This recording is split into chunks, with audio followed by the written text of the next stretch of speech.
श्रोते हो नमस्कार. आजच्या वृत्तविशेषमध्ये आपलं स्वागत. श्रोते हो, प्रधानमंत्री नरेंद्र मोदी यांच्या हस्ते काल प्रधानमंत्री विकसित भारत रोजगार योजनेअंतर्गत 2400 कोटी रुपयांच्या प्रोत्साहनपर निधीचं थेट वितरण करण्यात आलं. या रोजगार संलग्न प्रोत्साहनातून देशाच्या रोजगार आणि उद्योग क्षेत्राला बळकटी देणाऱ्या या योजनेशी संबंधित विविध पैलूंची चर्चा आपण आजच्या वृत्तविशेषमध्ये करणार आहोत. श्रोते हो, प्रधानमंत्री नरेंद्र मोदी यांनी काल प्रधानमंत्री विकसित भारत रोजगार योजनेअंतर्गत 2400 कोटी रुपयांच्या प्रोत्साहनपर निधीचं वितरण केलं. खरं तर ही योजना मात्र कर्मचारी आणि नियोक्ता या दोघांनाही एकाच वेळी थेट प्रोत्साहनपर लाभ देणारा देशातला पहिलाच अभिनव आणि पथदर्शी उपक्रम ठरला आहे. अर्थात हे घडून आलंय ते प्रधानमंत्री नरेंद्र मोदी यांच्या द्रष्ट्या नेतृत्वामुळे. ही योजना म्हणजे निव्वळ रोजगार योजना नाही, तर व्यावसायिक आयुष्याची वाटचाल सुरू करणाऱ्या युवा वर्गाच्या पाठीशी केंद्र सरकार कायम ठामपणे उभं असल्याची ग्वाही देणारं आणि रोजगाराच्या नवीन संधी निर्माण करणाऱ्या संस्थांना प्रोत्साहन देणारं माध्यम असल्याचंही त्यांनी अधोरेखित केलं. या अनुषंगानंच या पथदर्शी योजनेविषयी प्रधानमंत्री काय म्हणाले ते ऐकूया त्यांच्या शब्दात. दुनिया आज भारत की युवा शक्ति की चर्चा कर रही है. भारत के टैलेंट, स्किल और पोटेंशियल की चर्चा सब दूर हो रही है. दुनिया भारत के युवाओं की क्षमता को भली भांति पहचानने लगी है और ऐसे समय में हमारी कोशिश है कि भारत का हर युवा अपनी क्षमता को अवसर में बदल सके और इसी सोच के साथ प्रधानमंत्री विकसित भारत रोजगार योजना का आरंभ हुआ. यह रोजगार योजना सामान्य तौर पर सोचे जाने वाली रोजगार योजना से बहुत आगे बढ़कर पहली नौकरी पाने वाले युवा के सपनों को शक्ति देने वाली योजना है. यह युवा और उद्योगों के बीच एक मजबूत सेतु बनाने वाली योजना है. साथियों, आमतौर पर योजनाएं या तो कर्मचारी के लिए बनती हैं या तो फिर उद्योगों के लिए बनती है, लेकिन ये एक योजना ऐसी है, इस योजना में भारत के सामर्थ्यवान मेरे युवा, समृद्ध युवा भविष्य की ओर और उद्योग विकास की ओर, और इन दोनों को साथ लेकर चलती है. जो युवा अपनी पहली नौकरी शुरू करता है, सरकार उसके साथ खड़ी होती है और इसलिए उद्योगकार को भी लगता है कि अकेला मेरे यहाँ नहीं आया है, इसके पीछे पूरी सरकार आई है. और इसके कारण ऐसे युवकों की तरफ देखने का उस उद्योगकार का भी नजरिया बदल जाता है. और जो संस्थान नए रोजगार का सृजन करता है, सरकार उनका भी उत्साह बढ़ाती है. हमारे यहाँ पहले कुछ नियम व्यवस्था ऐसी थी कि लोगों को बड़े होने में थोड़ा डर लगता है. यार, बड़ा हो जाऊंगा तो मैं ये बंधनों में फंस जाऊंगा, तो उसको लगता था छोटा ही रहना अच्छा है. और कभी बड़े होने की संभावना उसको लगता है ऐसा करो एक दूसरा छोटा और कर दो. आज वो सोच बदली है. हर किसी को बड़ा बनने का हौसला मिलना चाहिए,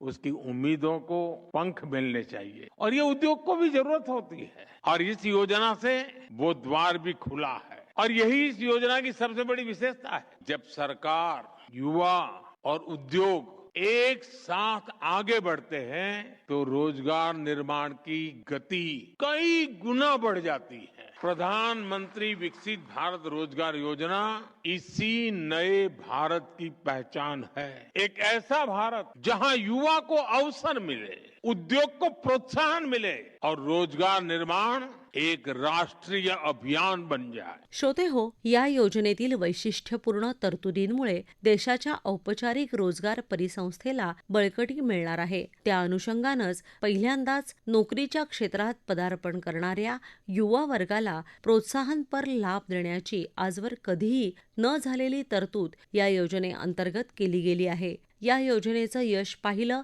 तर आत्तापर्यंत सुमारे 70 लाख नवीन रोजगाराची निर्मिती आणि तितक्याच संख्येनं पहिल्यांदाच नोकरी करणाऱ्या कर्मचाऱ्यांना सामाजिक सुरक्षेचं कवच मिळालंय. महत्त्वाचं म्हणजे पुढच्या 2 वर्षात 99,446 कोटी रुपयांच्या एकूण आर्थिक तरतुदीसह देशात 3.5 कोटींपेक्षा अधिक रोजगार निर्माण करण्याचं उद्दिष्ट या योजनेअंतर्गत सरकारनं समोर ठेवलंय. याच अनुषंगानं अधिक सांगत आहेत महाराष्ट्र टाइम्सचे सहाय्यक वृत्तसंपादक वैभव वझे.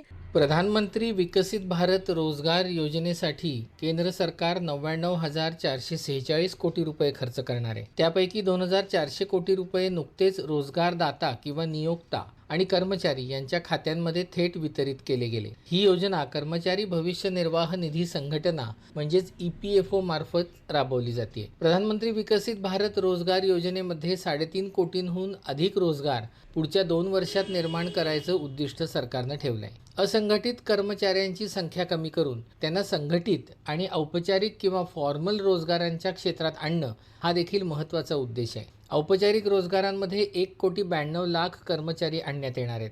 ही योजना आपल्याला 2 स्तरांवर पाहायची आहे. पहिल्या स्तरामध्ये प्रथमच रोजगार मिळालेल्या कर्मचाऱ्यांचा विचार सरकारने केलाय. 1,00,000 रुपये महिना इथपर्यंत ज्यांचं मासिक वेतन आहे असे प्रथमच रोजगार मिळालेले कर्मचारी या योजनेचा लाभ मिळवायला पात्र आहेत. 1,00,000 रुपयांपर्यंत म्हणजे मासिक 1,00,000 वेतन मिळतं, मग आमचं काय असा प्रश्न कुणाला पडू नये इतकी केंद्राची भाषा स्पष्ट आहे. 1,00,000 रुपये मासिक वेतन ही वेतनाची कमाल पातळी सांगितली आहे. तर या कर्मचाऱ्यांना प्रधानमंत्री विकसित भारत योजनेचा लाभ मिळण्यासाठी त्यांना उमंग ॲपद्वारे युनिव्हर्सल अकाउंट नंबर घ्यावा लागेल. या नंबरासह स्वतःची माहिती EPFOकडे नोंदणीकृत करावी लागेल. नोंदणी झालेल्या कर्मचाऱ्यांना 1 महिन्याचं वेतन कर्मचारी भविष्य निर्वाह निधीद्वारे त्यांच्या आधार संलग्न बँक खात्यात दिलं जाईल. हे वेतन कमाल 15,000 रुपये मिळेल. या वेतनाच्या एकूण रकमेचा पहिला हप्ता त्या कर्मचाऱ्यानं एकाच रोजगारदात्याकडे म्हणजे कंपनीकडे सलग 6 महिने नोकरी केल्यावर दिला जाईल. हा हप्ता कर्मचाऱ्याच्या आधार संलग्न बँक खात्यातच जमा होईल. त्यानंतरचा दुसरा आणि शेवटचा हप्ता त्या कर्मचाऱ्याची त्याच कंपनीत सलग 12 महिने नोकरी झाली तरच मिळेल. पण हा दुसरा हप्ता त्याला त्याच्या बँक खात्यामध्ये दिसणार नाही, तर तो एखाद्या बचत योजनेमध्ये गुंतवला जाईल. याचा दुहेरी फायदा आहे. एक म्हणजे सरकारचा पैसा सरकारच्याच एखाद्या बचत योजनेमध्ये फिरवला जाईल, त्यामुळे तांत्रिकदृष्ट्या सरकारची बचत होईल. त्याचवेळी प्रथमच नोकरी लागलेल्या कर्मचाऱ्याला बचतीची सवय लागेल, कारण सरकार देत असलेला दुसरा हप्ता परस्पर सरकारच बचतीसाठी त्याच्या नावे गुंतवणार आहे. कर्मचाऱ्याला 12 महिने एकाच ठिकाणी सलग काम केल्यानंतरच हा दुसरा हप्ता मिळणार आहे हे लक्षात ठेवायला पाहिजे. मात्र हा हप्ता मिळवण्यासाठी त्याच 12 महिन्यांच्या आत प्रधानमंत्री विकसित भारत रोजगार योजनेच्या पोर्टलवर जाऊन फायनान्शियल लिटरसी किंवा वित्तीय साक्षरता प्रोग्राम पूर्ण करणं हे त्या कर्मचाऱ्याला अनिवार्य करण्यात आलं आहे. दुसऱ्या स्तरामध्ये रोजगारदात्याचा किंवा नियोक्त्याचा विचार केला गेलाय. रोजगारदात्याने किंवा कंपनीने ठराविक वेतन श्रेणीमध्ये कामावर घेतलेल्या प्रत्येक अतिरिक्त कर्मचाऱ्यासाठी त्याला प्रत्येक महिन्यात 3,000 रुपये दिले जाणार आहेत. हे मासिक वेतन किंवा मासिक रक्कम रोजगारदाता आणि कर्मचारी यांना 2 वर्ष दिली जाईल. गरज भासल्यास ही सुविधा 4 वर्षांनी सुद्धा वाढवता येणार आहे. कर्मचारी आणि रोजगारदाता यांना याची सर्व माहिती प्रधानमंत्री विकसित भारत रोजगार योजनेच्या अधिकृत पोर्टलवर उपलब्ध आहे. या योजनेच्या आराखड्याला केंद्रीय मंत्रिमंडळानं 1 जुलै 2025 मध्ये मंजुरी दिली होती. त्यानुसार ही योजना 1 ऑगस्ट 2025 पासून अंमलात आली आणि याचा कालावधी 31 जुलै 2027 पर्यंत निश्चित करण्यात आला आहे. अर्थातच गरज भासल्यास तो वाढवला जाईल. आता याचे फायदे महत्त्वाचे आहेत. रोजगारदाता किंवा कंपनी आणि कर्मचारी दोघांनाही आर्थिक मदत मिळणार असल्यामुळे खाजगी क्षेत्राला विस्तार करताना मोठा आधार मिळणार आहे. यामुळे छोटे उद्योजक व्यवसाय विस्ताराचा विचार नक्की करतील आणि याचीच परिणती रोजगार वाढण्यामध्ये होईल. आपल्याकडे ही योजना सुरू व्हायच्या आधी इटली, स्पेन आणि पोर्तुगाल या देशांमध्ये अशा प्रकारची योजना सुरू आहे, हेही आपण लक्षात ठेवायला हवं. श्रोते हो, या योजनेमुळे केवळ नोकऱ्याच मिळत नाहीत, तर देशातील नियोक्त्यांना आणि उद्योजकांना नवीन मनुष्यबळाची नियुक्ती करण्यासाठी आणि पर्यायानं आपल्या उद्योग व्यवसायाचा विस्तार करण्यासाठी देखील आर्थिक प्रोत्साहन दिलं जातंय. महत्त्वाचं म्हणजे उत्पादन क्षेत्राला चालना देण्याच्या उद्देशानं या क्षेत्रासाठीचा लाभ 4 वर्षांपर्यंत वाढवण्यात आलाय. अशा आर्थिक पाठबळामुळे लघु आणि सूक्ष्म उद्योगांचा विस्तार होऊन छोटे उद्योग मोठ्या उद्योगांमध्ये परावर्तित होण्याच्या, स्टार्टअप्सचं प्रत्यक्ष मुख्य प्रवाहातल्या उद्योगांमध्ये रूपांतर होण्याला बळ मिळू शकणार आहे. याच अनुषंगानं महाराष्ट्र टाइम्सचे सहाय्यक वृत्तसंपादक वैभव वझे यांनी केलेलं विश्लेषण आपण आता ऐकूया.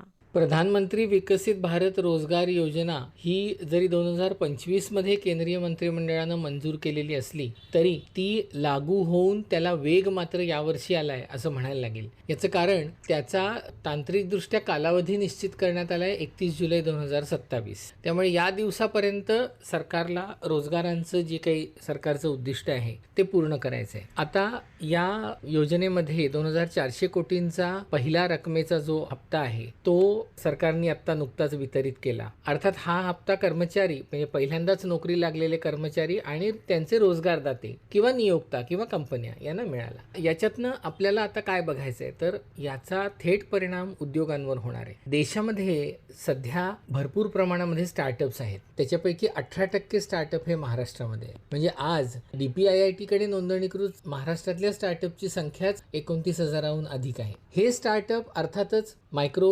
इंडस्ट्रीमध्ये परिवर्तित होण्यासाठी धडपडत आहेत. जे आत्ता मायक्रो इंडस्ट्री आहेत किंवा सूक्ष्म उद्योग आहेत त्यांना लघु उद्योग व्हायचे आहे. जे लघु उद्योग आहेत त्यांना मध्यम उद्योग व्हायचे आहे आणि जे मध्यम उद्योग आहेत त्यांना मोठे उद्योग व्हायचे आहे. मग याच्यासाठी कर्मचारी बळ वाढवणं हे कोणत्याही कंपनीला गरजेचं आहे. मग हे कर्मचारी बळ वाढवताना काय असतं, तुम्ही ज्या वेळेला औपचारिक रोजगार निर्माण करता किंवा फॉर्मल एम्प्लॉयमेंट निर्माण करता त्यावेळेला तुम्हाला त्याचे सगळे लाभ हे त्या कर्मचाऱ्याला देणं अपेक्षित असतं, नव्हे अनिवार्य असतं. म्हणजे मग EPF आला, कर्मचारी भविष्य निर्वाह निधी आला किंवा पेन्शन आलं किंवा ग्रॅच्युइटी आलं किंवा इन्क्रिमेंट्स आल्या, प्रमोशन्स आलं, हे सगळं त्या रोजगारदात्याला लक्षात घ्यावं लागतं. मग रोजगारदात्याचा कल कुठे वाढतो तर हंगामी तत्वावरती कामगार घ्या, तेवढा प्रोजेक्ट पूर्ण झाला की त्या कामगारांना कामावर येऊ नका असं सहज सांगता येतं, कारण ते रोजंदारीवर असतात किंवा वाउचर पेमेंटवर असतात, मंथली वेजेसवर असतात. पण सरकारला नेमकं हेच नको आहे. याचं कारण जेवढे हंगामी रोजगार निर्माण होतील